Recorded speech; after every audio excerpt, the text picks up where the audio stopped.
played netball in primary school. We used to train 3 times a week after school. We were an incredibly well-drilled primary school netball team. I then went and played hockey when I got to high school and football at university. My sister was an international netballer. She played under 21s for Wales. So I got to see international netball from an early age too, which was great. My first role in sport was for Hockey Wales. I did some administration work there and then had a couple of different roles.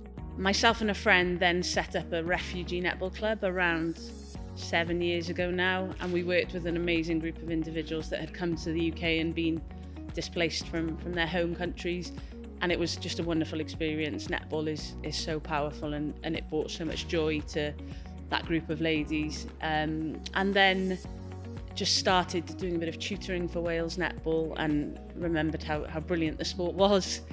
And then got the role as head of growth first a couple of years ago and then CEO not long after. We have 200 clubs in Wales and growing. Over 10,000 affiliated members. So there's lots of places in Wales you can play netball. We have a programme for 2 to 6-year-olds called Netball Tots, and we have programmes right the way up for older adults, walking netball, and hopefully seated netball will launch soon, which is super exciting. I'd suggest netball to any young boy or girl that wants to, make some new friends, grow in confidence and develop skills that will go with them throughout their lives. I actually met Tanni Gray-Thompson, who's the current chair of Sport Wales, amongst other things that she does, when I was probably about 7 or 8 years old. And I remember not necessarily what she said, but how she made me feel. She literally made me feel like I was the only person in that room. And it's a real skill, and it's stuck with me for a long time. So that sort of warming and how she related to people is something that I've looked up to her for a long time. She's incredibly good at talking to people. I'm fortunate that I have a lot of great friends that are role models to me every day.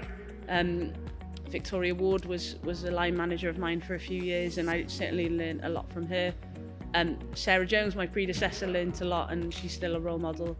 Ria Burridge-Males, she's just about to depart as CEO of Hockey Wales. Real inspiration for me. Lots of great female CEOs, Hannah at golf, Leisha at cricket, Kaz Spanton at cycling, just coming back. There's lots. I have a very matter-of-fact approach on barriers. I believe you can smash through any barrier if you just have the right resources. So for me, when we talk about barriers in netball, it's not necessarily what's going to stop me, it's what can we do to just get rid of that. So with the Refugee Netball Club I mentioned, transport was a real barrier, so we got some grant funding to pay for taxis to get there. Equipment can be a barrier. You really have to have a good pair of trainers to play netball. We're putting bins all around the country where people can donate netball trainers that maybe have still got a good bit of life in them. As females, we typically aren't as confident, which is really sad, and I really hope that netball always improves people's confidence rather than reduces it.